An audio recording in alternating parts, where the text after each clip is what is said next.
누가라는 말의 뜻은요, 누가라는 말의 뜻은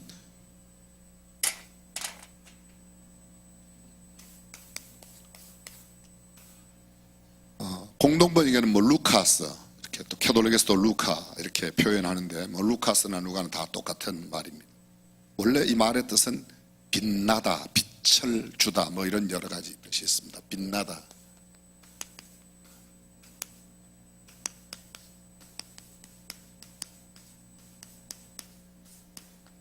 이름의 뜻입니다. 이름의 뜻. 성경에 나오는 이름들은 거의 99%가 이름의 뜻이 다 있다고. 유다 그러면 이름의 뜻이 뭐죠? 찬송이란 뜻입니다. 찬송, 유다. 그럼 아브람 그러면 이게 아브라함으로 이름을 바꿔서 열국의 아비라는 이름으로 바꾸죠. 사라 이렇게 바꾸죠. 사울 그러면 크다, 바울 그러면 작다 이렇게 표현하는 겁니다. 뭐 여러 가지 이름들에 사가랴, 스가랴, 여호와가 기억하신다. 엘리야, 여호와가 나의 하나님이시다. 이사야, 여호와는 구원이시다. 이름이 다 있습니다. 한나 구하다는 뜻이, 사무엘 그 기도에 응답했다는 뜻입니다. 이렇게 이름의 뜻이 다 있습니다. 누가는 그 이름의 뜻이 빛나다. 정말 누가는 역사 속에 빛나는 인물. 누가는 성경책을 2권 기록했어요. 무엇 기록했어요? 누가복음과 사도행전을 기록했어요.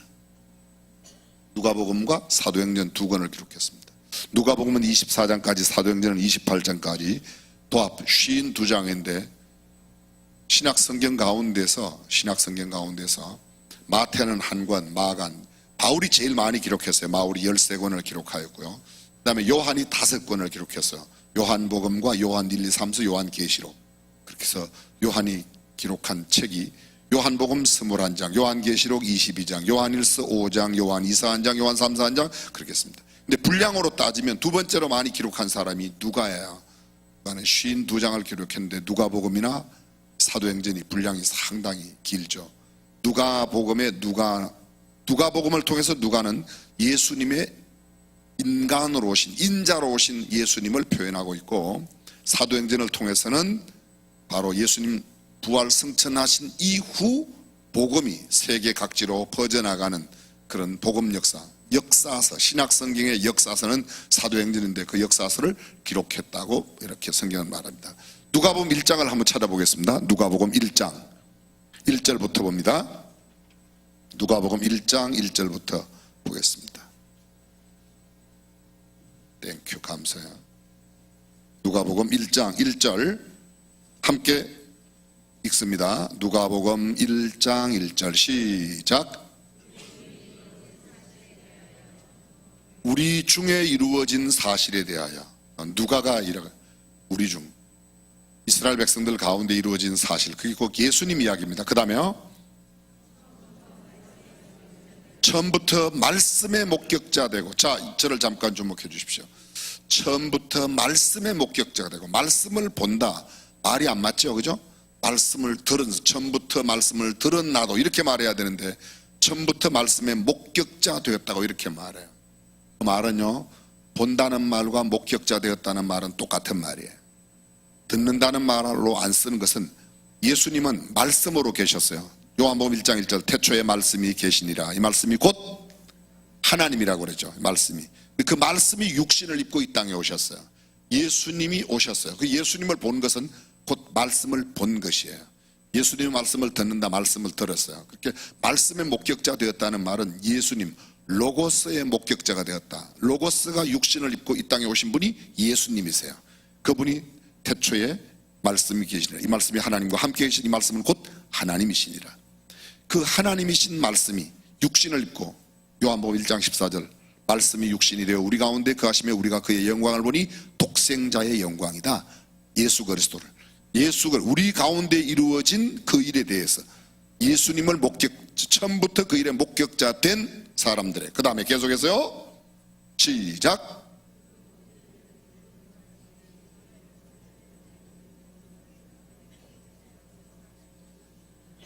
예, 오물오물오물오물 했지만 하여간 다 내용은 다 하셨어요.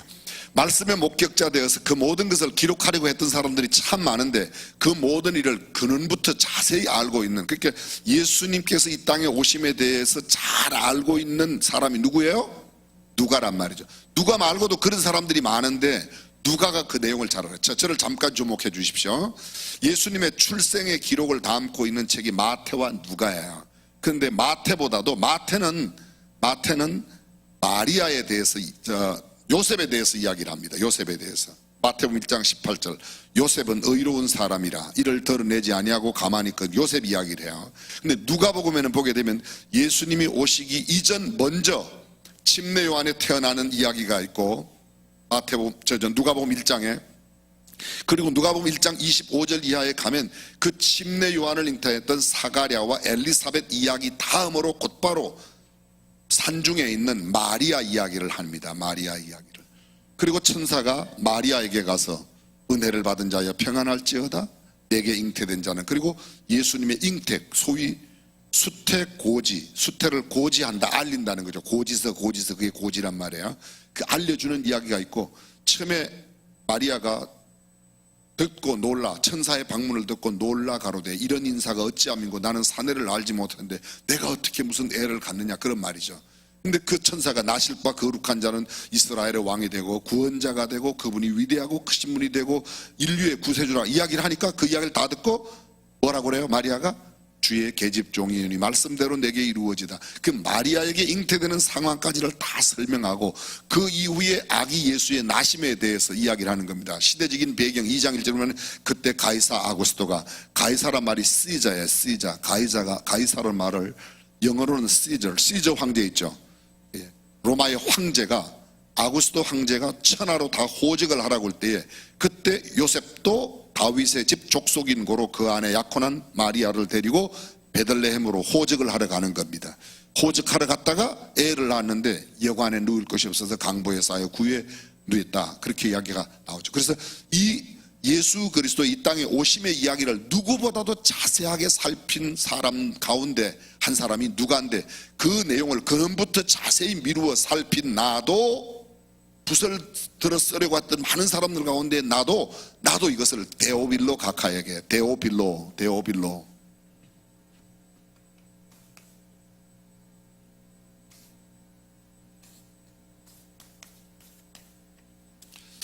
조금 아는 척 한번 해봤습니다. 제가 쓴 말이 이게요, 앞에 데오스, 요게 보면 데오스까지가 요게 하나님이에요. 요게 필로스는 필리아에서 형제, 하나님의 사랑을 받는 사람이다, 데오빌로라는 말이. 그래서 실제적으로 데오빌로라는 사람이 있었다고 보는 견해가 지배적이고, 하나님의 사랑받는 모든 사람들을 지칭하는 대명사격으로도 맞다. 그렇게 쉽게 말하면 하나님을 사랑하는 모든 사람들에게 이 편지를 쓴다. 무슨 편지를요? 예수 그리스도의 나심으로부터 예수 그리스도의 행하신 그 모든 일들을 자세히 쓴 책이 무슨 책이다? 누가복음이라는 거죠. 누가복음 1장, 다시 한번 누가복음 1장 1절과 2절을 큰 소리로 한번 읽어보겠습니다. 시작.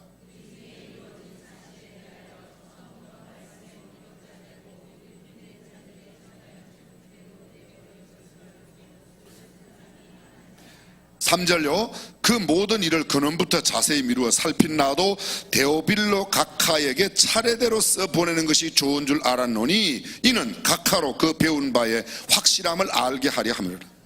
데오빌로 각하는 예수님을 알아요, 몰라요? 알아요.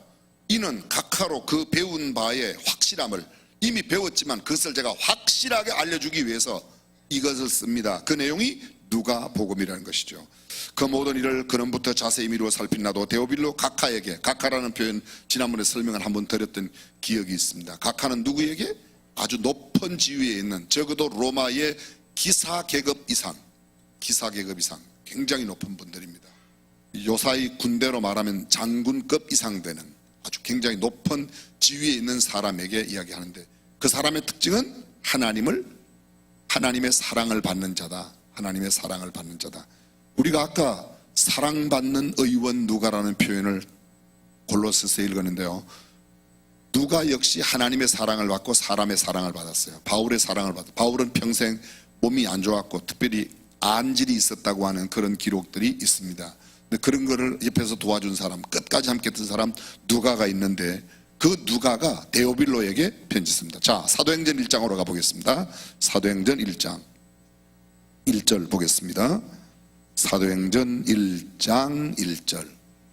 참 이거는 참 웬만큼 재수가 나쁘지 않고는 참 찾기가 굉장히 쉬운데요. 사도행전 1장 1절 시작. 데오빌로여, 내가 먼저 쓴 거는 뭐예요? 누가복음에는 데오빌로 각하에게 이것을 써보내는 게 좋겠다고 그러는데 이제 이렇게 말합니다. 데오빌로여 이렇게 말해요. 데오빌로여. 데오빌로 각하라는 말이 빠졌어요. 쉽게 말하면요, 이 누가가 각하 정도 되는 사람하고 이름을 부를 만큼 가까워진 거예요. 이해가 되시죠? 네, 상당히. 그러니까 보통 뭐 그냥 시골에 손님도 없는 병원의 의원이 아니라, 이 의사가 아니라 상당히 높은 로마의 기사계급 이상에 되는 사람들을 이름을 불러가며 데오빌로여, 내가 지난번 쓴 글에는 계속해서 뭐를 썼어요? 예수께서 행하시며 가르치시며 그때 그렇게 가르치시고 예수님의 공생의 사역 시작한 모든 것을 기록했다. 그 다음에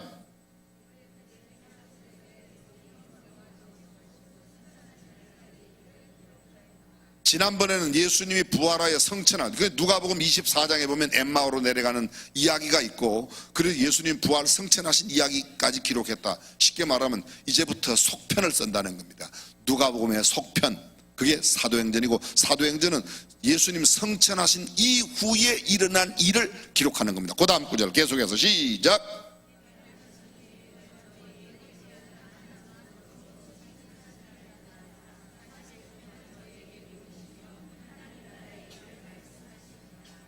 하나님 나라의 이런 말씀을 전하시다가 그 다음에요,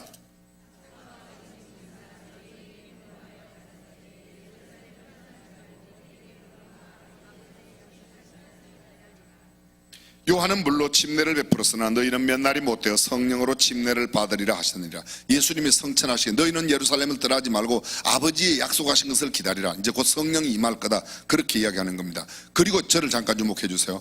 이 말씀하시고 예수님 떠나시는데 사도행전 2장에 보게 되면 오순절날 성령이 임하는 이야기.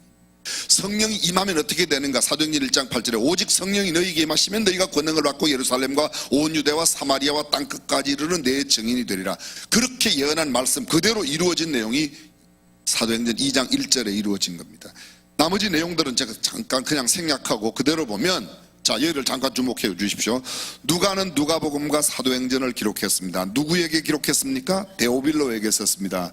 데오빌로에게 쓴 누가복음의 내용은 예수의 가르치고 행하시기를 시작하여부터 예수님께서 부활 성천하실 때까지의 일을 기록했는데, 부활 성천하시는 그 장면의 이야기가 사도행전 1장에 다시 한번 강조합니다. 너희는 예루살렘을 떠나지 말고 아버지의 약속하신 것을 기다리라. 성령이라면 너희가 몇 날이 못되어 성령으로 너희가 침례를 받을 거다. 성령이 임할 거다. 성령이 너희에게 임하시게 되면 너희가 권능을 받게 되고, 그 권능을 받은 사람들은 땅끝까지 이르러 복음을 전하는 사람이 될 거다. 그래서 사도행전은 예루살렘부터 시작해서 유대로 사마리아로 세상 땅끝까지 복음 전파의 역사가 기록되는데, 그 복음 전파의 역사의 주인공으로 쓰임받은 사람이 1장에서 12장까지 예루살렘과 유대의 복음을 전한 사람은 베드로이고, 13장부터 시작해서 28장까지는 바울을 하나님께서 특히 해서 이방의 빛으로, 그 사도행전 9장의 다메섹 도상에 다마스커스에 있는 예수 믿는 사람 박해하러 가던 사울이 예수님을 만나는 이야기가 9장이죠 10장에는 드디어 이 복음이, 잘 들어보세요,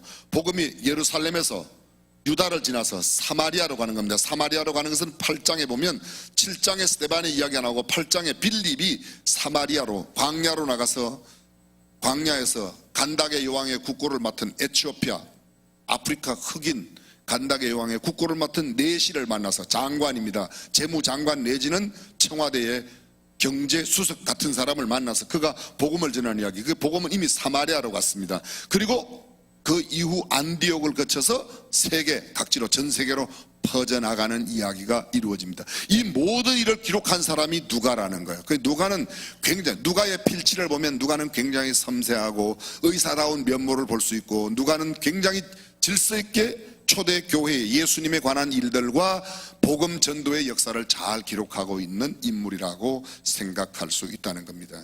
가장 숭고하고 지존한 자리에 있던 가카라는 가카에게, 데오빌로 가카에게 아주 예수님에 관한 이야기와 예수님 이후의 이야기를 다 기록하고 있습니다. 그런데 잠깐만요. 누가의 중요성은 여기에 역사를 기록한 것만 아니라 본인이 그 역사에 동참했다는 겁니다. 동참했다는 것.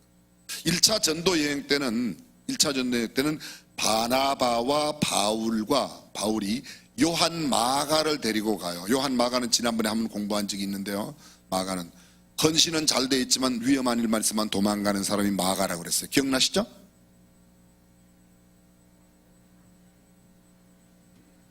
이웃집에 돈 빌려준 날을 기억하는 것은, 돈 받는 날은 잘 기억이 되지만 우리 어머니는 사촌들 생일까지 다 기억을 하시더라고요. 우리 사촌들 생일까지 누구는 몇 년 몇 월 며칠에 낳고 몇 년 몇 월 며칠에 낳고 몇 년 몇 월 며칠에 낳고, 자기 아들 생일만 조금 헷갈리시는 것 같아요. 우리 어머니는 저를 닭띠라고 그래요. 저는 호적에는 보면 개띠로 돼 있어요.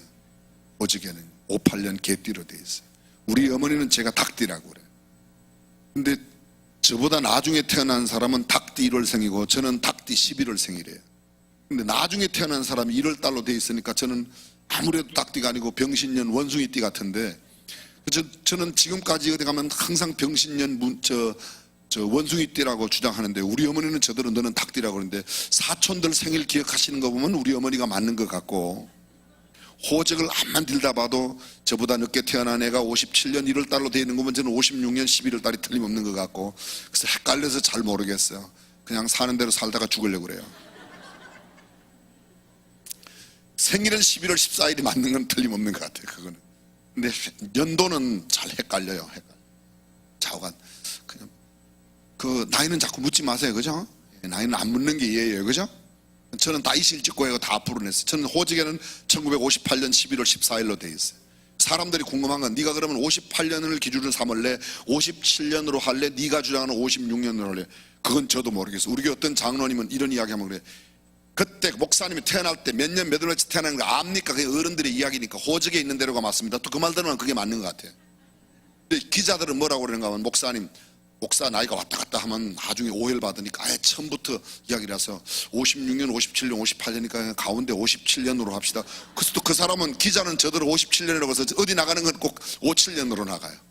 근데 제일 신빙성이 있는 거는, 제가 볼 때 제가 신빙성이 있는 것은 56년은 제 사촌 동생을 보고 제가 주장하는 바고, 57년은 우리 어머니의 이야기고 58년은 호적의 이야기인데 뭐로 하는 게 좋을까요? 사촌을 보고 해요? 사촌 둘이 나보다 늦게 태어났어요. 다 우리 어머니가 그래요. 배는 같이 부르는데 걔들은 나중에 태어났다. 근데 나중에 태어난 애들은 다 57년 1월달이고, 또 그럼 저는 56년에 태어나야 되는 거잖아요. 그죠? 11월이니까. 그죠? 예. 근데 우리 집에는 또 다 호적을 늦게 하는 게 특징이에요. 우리 누님은 4살 늦게 해가지고 대학 갈 때 싸워가지고 이 법정으로 해가지고 고쳐갖고 갔어요. 저는 아직도 58년으로 되어 있어요. 호적에는 58년으로 되어 있어요. 그러니까 저는 호적으로는 개띠고, 또 우리 엄마로 보면 닭띠고, 그 다음에 저 사촌을 보면 저는 원숭이띠고, 그래서 저는요 잡띠입니다. 잡띠. 편리한 대로. 왜 이런 이야기를 했는지 모르겠어요. 그냥 괜찮아요. 그냥 적절하게. 언제나 어떤 부흥사 그러시는데, 담임 목사는 당신 나이보다 1살 위니까 그렇게 알고 대해라 뭐 이런 말을 하는데, 저는 그 말이 퍽 위로가 되더라고요. 저는 그렇게 생각 안 해요. 저는 하나님의 종이고 여러분들은 하나님의 자녀이니까, 하나님의 종은 자녀들의 종이니까 여러분들을 참 우리 주인님 아드님으로 잘 따님으로 잘 모실 터이니 그리 알아주시기를 간절히 빌고 바라옵고 앙언하옵나이다. 하나님의 사랑받는 데오빌로에게 누가가 이런 말씀들을 다 기록했는데요, 제가 지금 중요하게 지적하려고 하는 건 하나가 있어요. 그게 뭔가 하면요, 누가가 역사만 기록한 것이 아니라 그 역사에 동참한 사람이었다는 거예요. 특별히 복음의 시작은 어디예요? 두말할 것도 없이 유대 땅이에요. 유대 땅에. 예수님이 이 땅에 오신 게 유대. 그가 자기 땅에 오매 자기 백성들이 영접하지 아니하였으나 영접하는 자 곧 그 이름을 믿는 자들에게는 하나님의 자녀. 복음의 시작은 예수님이 자기 땅에 오셨어요. 그 자기 땅이 바로 이스라엘 땅이에요. 이스라엘 땅이에요. 그런데 그 백성들이, 이스라엘 백성들이 영접하지 아니함으로 복음이 우리에게, 그들의 거부가 우리에게 축복이 된 거죠. 예수님을 거부한 것이 우리에게 구원의 근거가 되었던 겁니다. 근데 그 복음이 예루살렘으로부터 일단 시작은 되었어요. 그래서 복음 전파가 예루살렘과 유대와 사마리아와 땅끝으로 점점 나가게 되어 있는 겁니다. 근데 땅끝으로 갈 때, 자, 조금 전에 이야기했어요. 예루살렘, 유대 땅, 그 다음에 유대에서 사마리아는 이방 땅입니다. 일단 유대의 경계를 벗어나요. 그 다음에 사마리아 다음에 어디로요? 완전히 이방으로, 안디옥을 거쳐서 이방으로 나가는 겁니다. 그 안디옥을 거쳐서 나갈 때 전 세계 지역으로 보면요, 예루살렘, 유다에서 사마리아 다음에 이 이스라엘에 속하여 있는 근동의 지중해의 동북 모든 지역을 갖다가 소아시아 지역이라고 그러는 겁니다. 소아시아 지역이에요.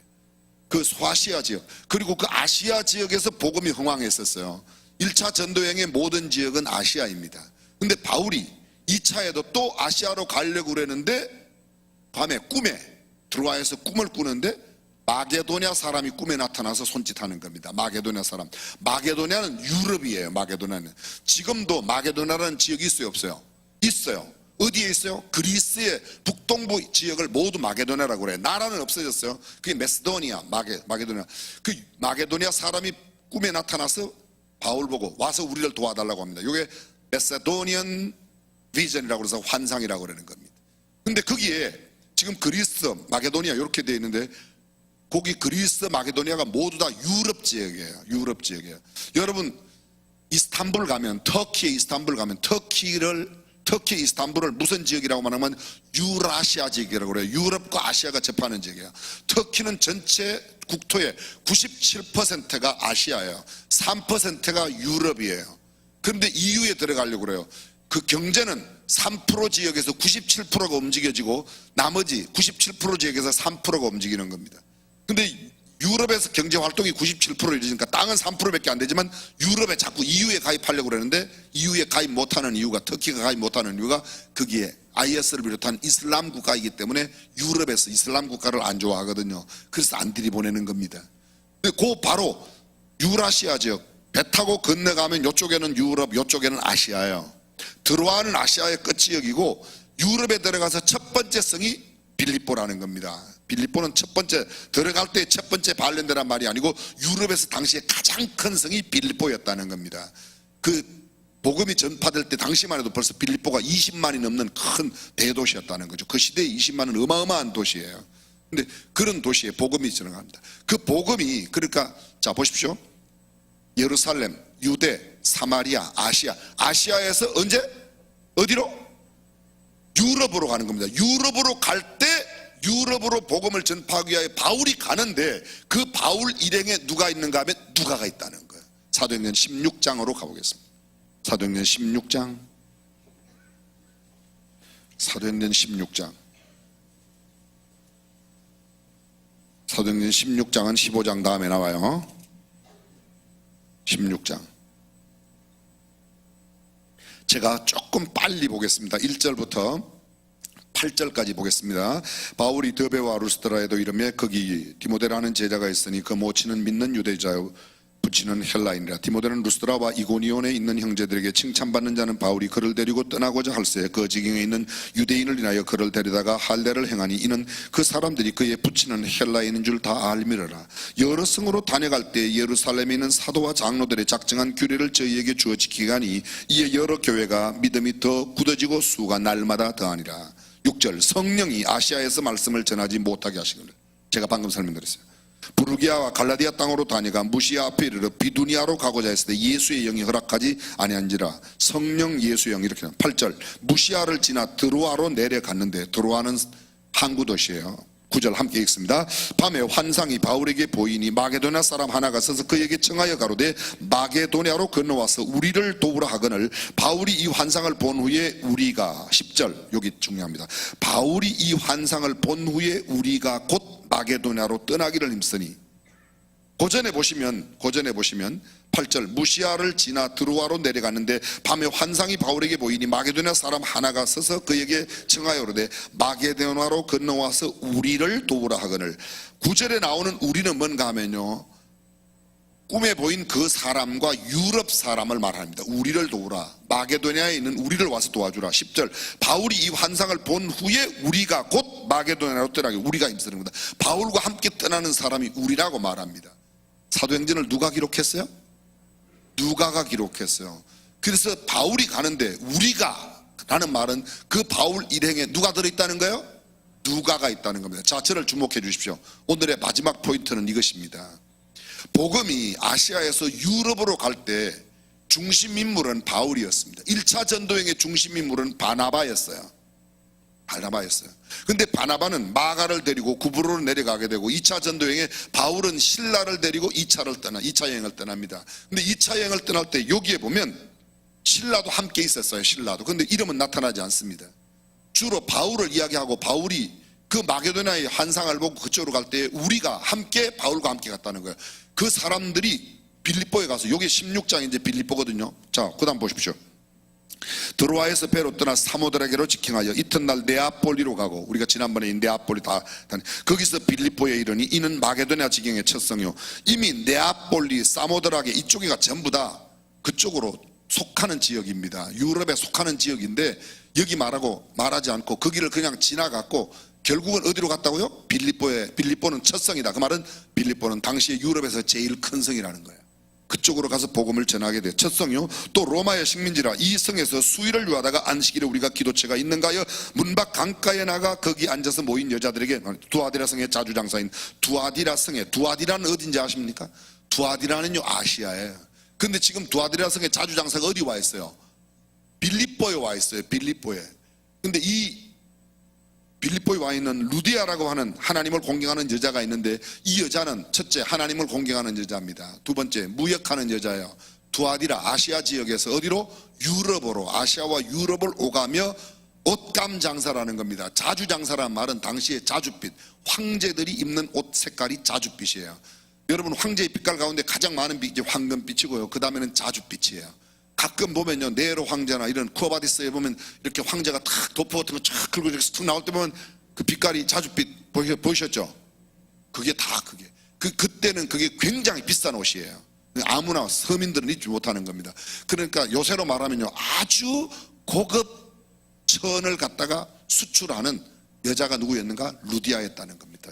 근데 바로 그 지경 13, 계속해서 보시면 13절 안식일에 우리가 마게도냐에, 아니 빌립보에 갔어요. 마게도냐 빌립보에 갔는데 빌립보에서 우리가 하니까 누구예요? 바울과 누가가 함께 있다는 거죠. 우리가. 15절 보세요. 14절부터 두아디라 성의 자주장사로서 하나님을 공경하는 루디아라는 한 여자가 들었는데 주께서 그 마음을 열어 바울의 말을 청종하게 하신지라.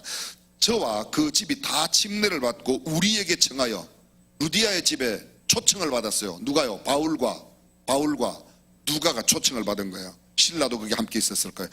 가로되 만일 나를 주 믿는 자로 알거든 내 집에 들어와 유하라 하고 강권하여 있게 하니라. 저는요 이 대목이 그렇게 은혜가 돼요.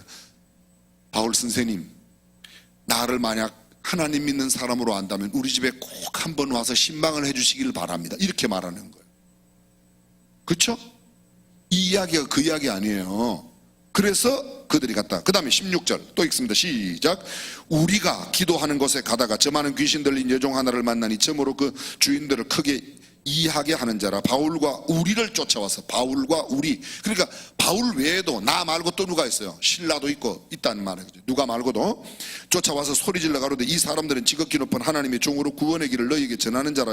이같이 여러 날을 하는지라. 바울이 심히 괴로워하여 돌이켜 그 귀신에게 이르되 예수 그리스도의 이름으로 내가 이게 명하노니 그에게서 나오라 하니 귀신이 즉시 나오니라. 종의 주인들은 자기의 이익의 소망이 끊어진 것을 보고 바울과 신라를 잡아가지고, 바울과 신라, 누가는 안 잡아갔어요 또, 그죠?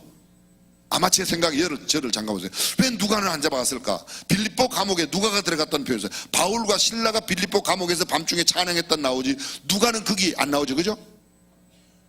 안 나와요. 거기 감옥에. 그 누가는 빠졌어요. 누가는 왜 빠졌을까? 제가 생각해 보는 거예요. 이거는요, 천국 가서 확인해 보려고 그러는데, 일단 가기 전에 하나님께서 우리에게 주신 이미지네이션, 상상력을 동원해 보면, 누가는 뭐예요? 직업이? 의사니까 빌립보에서도 아마 가서 병 고치는, 병사는 병을 많이 고쳐주니까 너는 병 고치고 있고 요놈들만 잡아가지고, 그리고 바울하고 실라만 잡아가지 않았을까? 이렇게 명진학파에서는 주장하고 있는데, 이거는 천국 가봐야 됩니다. 아직 그거는 확실하진 않아요. 확실하지 않아요. 근데 그럴 수 있는 가능성이 있어요, 없어요? 어디 가서 그 누가는 의사이기 때문에 사람 고치느라고 안 들어갔대, 감옥에 안 들어갔대, 요딴 소리는 하지 말고 그냥 생각만 그렇게 한번 해보는 겁니다. 제가 지금 말씀드리려고 하는 핵심은 이것입니다. 누가가요, 복음의 결정적인 일에 예수 그리스도에 관한 것을 정말 자세하게 기록한 사람이 누가예요. 어떤 면에서 마태보다 누가가 훨씬 더 잘 기록했어요. 누가복음을 통해서 우리는 다른 복음에서 얻지 못하는 굉장한 진리를, 대체로 우리가 알고 있는 탕자의 비유도 누가복음에 나오죠. 그렇죠? 부자와 나사로의 이야기도 누가복음에 나오는 얘기. 누가복음에만 나오는 아주 보배로운 이야기들이 참 많아요. 근데 누가가 이런 것들을 남들이 마태나 마가나 요한이 보지 못했던 것들을 누가의 시각으로, 똑같은 오병이어의 기적이지만 누가가 본 기록이 좀 달라요. 예수님의 부활의 장면도 누가가 본 기록이 다른 기록과 조금 다른 겁니다.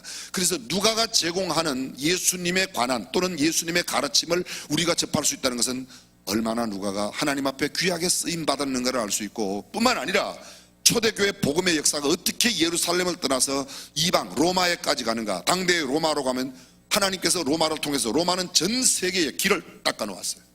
로마의 제일 유명한 게 로마의 정치와 로마의 길입니다. 전 세계에서 최초의 고속도로를 어디서 만들었다고요?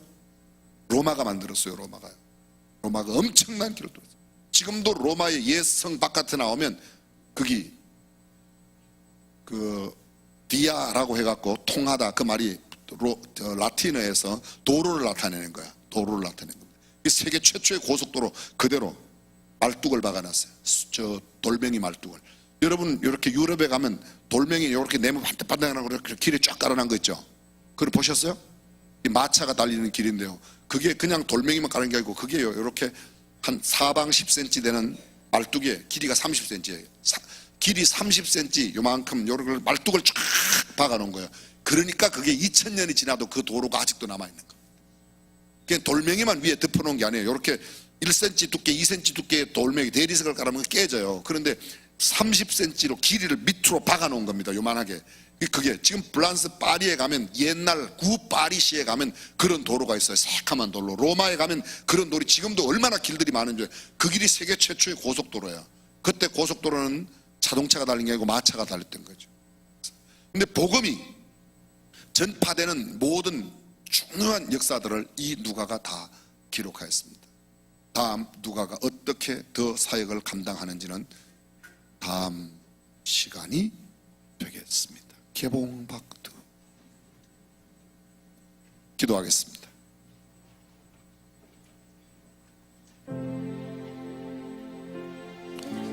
오늘 우리가 함께 나눈 말씀으로도 누가에 대해서, 누가는 참 복음의 빛을 세상에 비춘 사람이라고 말할 수 있습니다. 역사에, 복음의 역사에 빛나는 인물, 그가 바로 누가입니다. 누가복음과 사도행전을 데오빌로 카카에게 보낸 주인공이기도 하죠. 우리가 읽었던 골로새서 4장 14절의 말씀은 사랑받는 의원 누가가 바울과 함께 로마의 감옥에 갇혀있는 모습을 보게 됩니다. 젊은 날 의원으로서, 그리고 인생의 황혼기에도 그는 여전히 복음을 위하여 고난받고 있는 바울 곁에서 바울을 돕습니다. 로마의 시민권을 가지고 있는 사람이 감옥에 갈 때 다른 사람을 데리고 갈 수 있는 것은 그 사람을 개인의 노예로, 로마의 시민권을 가진 사람은 두 사람의 개인 노예를 데리고 감옥에 갈 수 있었답니다. 누가는 어떤 죄인이라기보다는 복음을 위하여 스스로 바울의 종이 되어, 노예가 되어 감옥에까지 갔다. 세상 모든 사람들이 다 떠나간 뒤에도 대만은 이 세상을 사랑하여 데살로니가로 갔고,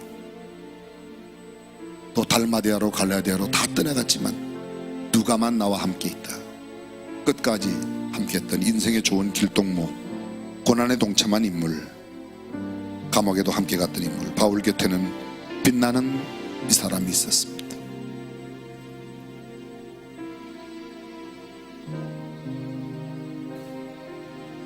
누가가 그리운 시대에 내가 당신에게 누가가 되겠습니다. 주님, 저를 누가로 써주세요. 그런 마음으로 기도하면 좋겠습니다.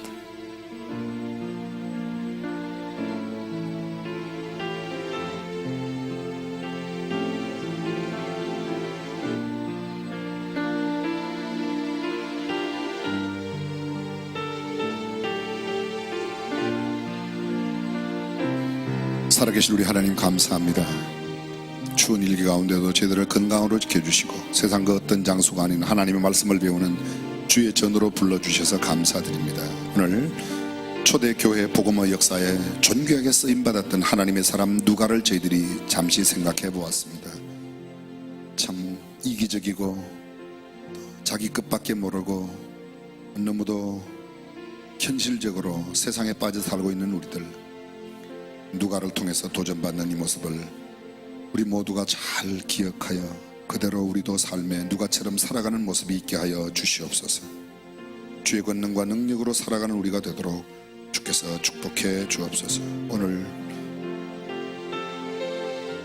각 마을 목장을 섬기는 모든 하나님의 자녀들, 형제 자매들, 저들의 모임과 사역을 통해서 주의 복음이 더욱 흥왕하고 왕성하게 되는 역사가 있게 하여 주옵소서. 성별하여 드린 예물의 손길을 주님이 받으시옵소서. 이제는 우리 주 예수 그리스도의 은혜와 하나님의 무한하신 사랑과 성령님의 감동, 감화, 교통 충만하심이 누가가 되기를 소원하며 기도하는 모든 주의 백성들 가운데 항상 함께 하시기를 간절히 축원하옵나이다. 아멘.